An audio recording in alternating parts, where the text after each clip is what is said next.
আনিসুর রহমান জিকো দক্ষিণ এশিয়ার সেরা গোলকিপারের তকমাটা এখনও তার কাছেই আছে, যেহেতু গেল যেই সাফটা হয়েছিল সেই সাফের সেরা গোলকিপার হয়েছিলেন বাংলাদেশের নাম্বার 1, বাংলাদেশের বাজপাখি আনিসুর রহমান জিকো, যিনি এই সিজনে বেশ ভালোভাবেই কামব্যাক করছেন। বসুন্ধরা কিংসের গোল দুর্গটাও বেশ ভালোভাবেই সামলাচ্ছেন জিকো। আজকে আবাহনীর এগেনস্টে ম্যাচ, পেনাল্টি থেকে একটা শট আপনি আটকে দিলেন, একটা গোল আপনি খেয়েছেন পেনাল্টিতে, তারপরও হচ্ছে পুরো ম্যাচেই আপনার কাছে বেশ ভালো কিছু সেভ আমরা দেখেছি। জিকো ইজ ব্যাক। আসলে ব্যাক এটা বলবো না, কারণ দীর্ঘদিন হয়তো খেলি নাই। তো এবছর অনেক হার্ড ওয়ার্ক করছি, কোচ নয়ম ভাই এবং আমার হেড কোচ যে আছে উনিও দিক নির্দেশনা দিতেছে অনেক। তো ওভারঅল আমার আরও অনেক কাজ করতে হবে এবং আমার সামনে যে লিগের ম্যাচগুলো আছে এগুলোর দিকে আমার আরও ফোকাস করতে হবে। দেখো, একটা সময় হচ্ছে কি আপনি Bashundhara Kings, Bangladesh national team সব কিছুতে হচ্ছে ফার্স্ট চয়েস হিসেবেই ছিলেন। এরপর কিছু ঘটনা হয়েছে, আপনার ইনজুরি ছিল, অফ ফর্ম ছিল, সব কিছু মিলিয়ে আপনি ওই রেগুলার স্টার্টার হিসেবে একটা লম্বা সময় আপনি ছিলেন না। এই সিজন যখন ওই জায়গাটা আবার ফেরত আসলেন, তখন কি নিজের মধ্যে ওই চ্যালেঞ্জটা আসলে ছিল বা ওই কনফিডেন্সটা কি ছিল আমি আবার আগের জিকোর জায়গায় আমি পৌঁছাতে পারবো? আসলে আমি কখনো নিজের প্রতি কনফিডেন্স হারাই নাই, একদিনের জন্য না।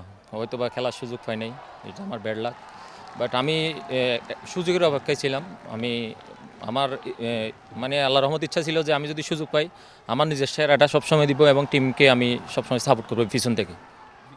সুযোগের অপেক্ষায় ধরন হচ্ছে গিয়ে সবাই থাকে, কিন্তু যে ওইটা শুধু অপেক্ষায় থেকে নয়, নিজেকে যে ওইভাবে প্রিপেয়ার করতে পারে, দিন শেষে ওর কামব্যাকটা হয়।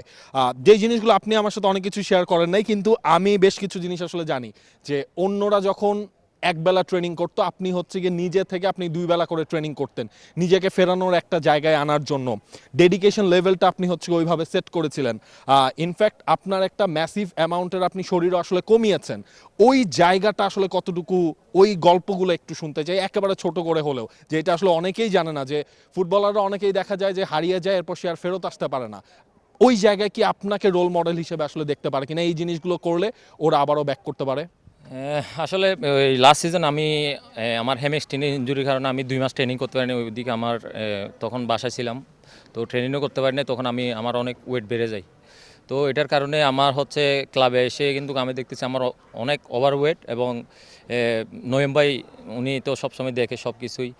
তো আমি এমনও দিন গেছে যে সিজনের শুরু থেকেই আমি সকাল 6টা 7টা বা মাঠে আসছি, নয়ম ভাইয়ের সাথে আলাদা কাজ করছি এবং আমাদের স্টাফরা সাপোর্ট দিয়ে ক্লাব থেকে সাপোর্ট দিছে। এবং আমি এমনকি ট্রেনের জন্য ওই মিরপুর একটা পার্ক আছে ওখানেও গেছি, বোটানিক কি গার্ডেন পার্ক মনে হয়, হ্যাঁ ওখানেও গেছি সকাল 6টা 7টার দিকে।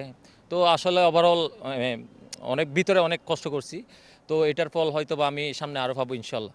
জিকো, কেমন লাগে আসলে যখন ধরেন আপনি স্কোয়াডে ছিলেন না, ওই মোমেন্টেও হচ্ছে গিয়ে দর্শকরা মাঠে জিকো জিকো বলে শাউট করছিল, আপনি যখন মাঠে নামেন তখন আপনাকে দেখলেই একটা আলাদা দর্শকদের ভালোবাসা কাজ করে।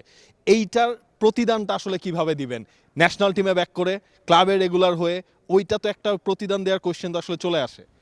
অবশ্যই সাপোর্টাররা তো দেখি, হয়তো বা অনেকের রিপ্লাই দিতে পারি না বা কিছু বলতে পারি না কুলে, কারণ আমি সুযোগ পাচ্ছি না, খেলতে পারতেছি না, তো বলার কিছু নেই। কিন্তু ওদের আমি কখনো প্রতিদান দিতে পারবো না, কারণ ওরা আমাকে যে পরিমাণ সাপোর্ট দিছে, ন্যাশনাল টিমের খেলা বলেন ক্লাবের খেলা বলেন, তো মানে ওরা সবসময় আমাকে সবথেকে বেশি উৎসাহ ওরাই দিছে যে আমাকে এই কামব্যাকটা করার। জিকো, অসংখ্য ধন্যবাদ। এবং জাতীয় দলেও হয়তো এই পারফরমেন্স আপনি করতে পারলে খুব সহসাই আনিসুর রহমান জিকোকে আবার বাংলাদেশ ন্যাশনাল টিমেও দেখা যাবে, জিকো সেই প্রত্যাশাটা করছেন। তবে জিকোর যে পারফরমেন্স এই সিজনে বসুন্ধরা কিংস এখনো কিন্তু টপেই রইল, ফার্স্ট লেগের 8টা রাউন্ড কিন্তু শেষ হয়ে গেছে। For more updates, subscribe to our YouTube channel and click on the bell icon. Follow us on Facebook and Instagram. Download T-Sports app to enjoy exciting games and highlights. Visit tsports.com.